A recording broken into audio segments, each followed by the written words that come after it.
گھر کے اندر کوئی مصیبت آئی تو آپ فاتحہ کروائیں گے، قرآن پڑھوائیں گے۔ میت ہو گئی تو کیا کریں گے؟ سب سے پہلے قرآن پڑھواتے ہیں۔ کسی کی بیماری ہو گئی، نزا کا وقت آیا، کسی کو بلایا، آپ قرآن پڑھوا رہے ہیں۔ بہت سخت بیمار ہے، پانی پڑھ کر کے پھکوا رہے۔ یہ ساری مصیبتوں کے وقت آپ قرآن یا عبادت کی طرف جا رہے ہیں، سجدہ کر رہے ہیں۔ لیکن کبھی شادی ہو رہی ہے گھر میں، بچے کا عقیقہ ہو رہا ہے، ولیمہ ہے، منگنی ہے، ان سب مواقع پر جو خوشیوں کے ہیں، کب قرآن خوانی ہوتی ہے؟ کب قرآن پڑھا جاتا ہے؟ کیا رب ذوالجلال کی بارگاہ میں پہلے سے کوئی شکرانے کی محفل ہوتی ہے؟ بہت کم دیکھا گیا۔ موت پر، غم پر، بیماری پر دعائیں مانگی تو ضرور جاتی ہیں، قرآن پڑھا تو جاتا ہے، لیکن خوشیوں کے موقع پر بندہ بھول جاتا ہے۔ اسی لیے صوفیہ اکرام نے فرمایا شکر جو ہے یہ مشکل ہے، اور منافق شکر نہیں کر سکتا۔ یہ مومن کو عطا کی ہوئی نعمت ہے شکر کرنا۔ شکر کیسے کریں گے آپ؟ شکر کرنے کا، شکر کے بہت سارے طریقے ہیں۔ صرف یہ نہیں ہے کہ زبان سے کہہ دیا الحمدللہ، بلکہ تمہارے ہاتھ و پیر بھی شکر بجا لاتے ہیں، تمہاری زبان بھی اور تمہارا دل بھی۔ تینوں طریقے ہیں شکر کے۔ کسی کی زبان چلتی ہی نہیں تو کیا وہ شکر گزار نہیں ہے؟ لیکن اگر اللہ رب العزت کے حوالے اپنے آپ کو کر دیا، دل سے وہ کہتا ہے کہ مولا میرا کچھ نہیں، سب تیرا ہے، وہ دل سے کہہ رہا ہے، اس کے دل کا شکر ہے۔ وہ ہاتھ اور پیر اگر عبادت کے لیے اٹھاتا ہے تو یہ ہاتھوں اور پیروں کی طرف سے اللہ کا شکر ہے، اور پھر زبان سے اگر کہتا ہے تو یہ زبان کا شکر ہے۔ الحمدللہ۔ اور میرے عزیزوں، اللہ تبارک و تعالیٰ کو شکر ہی پسند ہے، اور شکر کا جو سب سے بہترین لفظ ہے وہ کیا ہے؟ شکر کرنے کا اللہ کا سب سے بہترین لفظ کیا ہے؟ الحمدللہ۔ یہی ہے نا؟ آپ کو عادت ڈالی گئی ہے کہ کسی نے بھی اگر آپ سے پوچھا کہ طبیعت کیسی ہے تو آپ کیا کہتے ہیں؟ الحمدللہ۔ چاہے سر درد ہو ہی رہا ہو لیکن آپ کہتے ہیں الحمدللہ۔ یہ شکر کرنے کا سب سے بہترین لفظ کیا ہے؟ الحمدللہ۔ اب میں آپ کو بتاتا ہوں یہ سب سے بہترین لفظ ہے، اسی لیے دیکھو کہ اللہ نے اپنی کتاب، آخری کتاب قرآن بھی اپنے حبیب پر اتارا تو اس کا سب سے پہلا ورڈ کیا رکھا؟ الحمدللہ۔ الحمدللہ سے پورا قرآن شروع ہوا۔ پھر تم اگر مولا کی بارگاہ میں عبادت کے لیے کھڑے ہوئے، نماز کے لیے رکعت باندھے، امام اگر کہیں سے جہر میں شروع کیا تو کہاں سے؟ نماز میں بھی اگر امام قرات شروع کرتا ہے تو کہاں سے شروع کرتا ہے؟ الحمدللہ سے ہی شروع کرے گا۔ میرے عزیزوں، اتنا ہی نہیں بلکہ روایتیں ملتی ہیں کہ آدم علیہ السلام کو جب پیدا کیا گیا اور ان کے جسم میں روح ڈالی گئی، آپ کو چھینک آئی، سب سے پہلے آپ کی زبان سے نکلا الحمدللہ۔ اس سے اندازہ کرو کہ میرا مولا شکر پسند کرتا ہے، شکر پسند کرتا ہے۔ اسی لیے 30 سے زیادہ مرتبہ تم سے پوچھ رہا ہے مولا کون کون سی نعمتوں کو جھٹلاؤ گے؟ تم اللہ رب العزت کے آگے سرنڈر ہو جاؤ، سپرد ہو جاؤ کہ مولا نہیں، میں تیری کسی نعمت کا انکار نہیں کرتا۔ تمہیں اندازہ بھی نہیں ہے تمہارے پاس نعمتیں کیا کیا مولا نے دیا ہے، تمہیں اندازہ بھی نہیں ہے۔ وَإِن تَعُدُّوا نِعْمَةَ اللَّهِ لَا تُحْصُوهَا۔ اللہ فرماتا ہے اگر تم گننا چاہو گے اللہ کی نعمتیں ہرگز گن نہیں سکو گے۔ کیسے گنیں گے؟ ایک بزرگ نے لکھا ہے کہ اگر کوئی طے کر لیا، توجہ چاہتا ہوں، شیخ سعدی رحمۃ اللہ علیہ کے حوالے سے یہ بات ملتی ہے، کسی نے طے کر لیا کہ میں اللہ کی ساری نعمتوں کا شکر بجا لاؤں گا، اس نے جو بھی میری نعمتیں دی ہیں سب نعمتوں کا میں شکر بجا لاؤں گا۔ ٹھیک ہے، تمہاری زبان اللہ نے دیا ہے، یہ ایک نعمت ہے، ناک نعمت ہے، کان نعمت ہے، آنکھ نعمت ہے، ہاتھ ہیں، انگلیاں ہیں، پورے جسم میں ایک ایک عضو اللہ کی نعمت ہے۔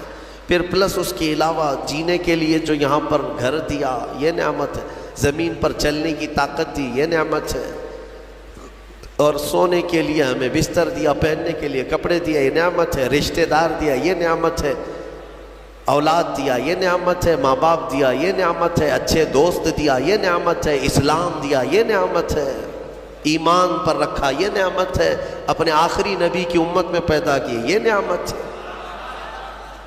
یہ ہزاروں نعمتیں ہیں، لیکن اگر تم چلو طے کر لیتے ہو کہ میں اللہ کی ساری نعمتوں کا ایک ہی بات دیگرے شکر بجا لاؤں گا، اے اللہ تو نے مجھے زبان دی الحمدللہ، تو نے مجھے ناک دی الحمدللہ، سب نعمتوں کا شکر کرنے کا اگر کسی نے ارادہ کر لیا تو شیخ سعدی فرماتے ہیں تو پہلے وہ بیٹھ جائے، اس کو اللہ نے جو سانسیں دی ہیں نا، یہ سب سے بڑی نعمت ہے۔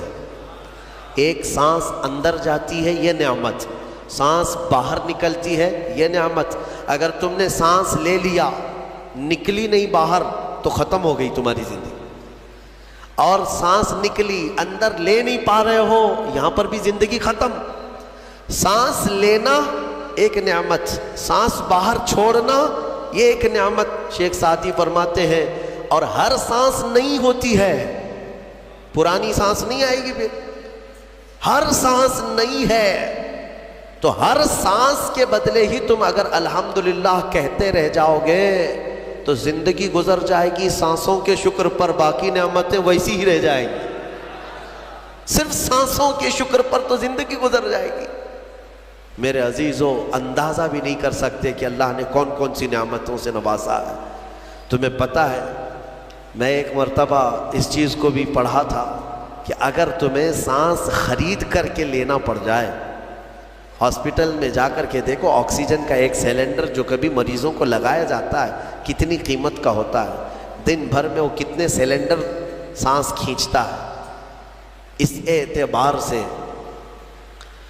اگر تمہاری زندگی 60 سال کی ہوئی اور 60 سال تمہیں آکسیجن خرید کر کے لینا پڑا تو تقریباً اس کی قیمت جو ہے کئی 100 کروڑ میں چلی جاتی۔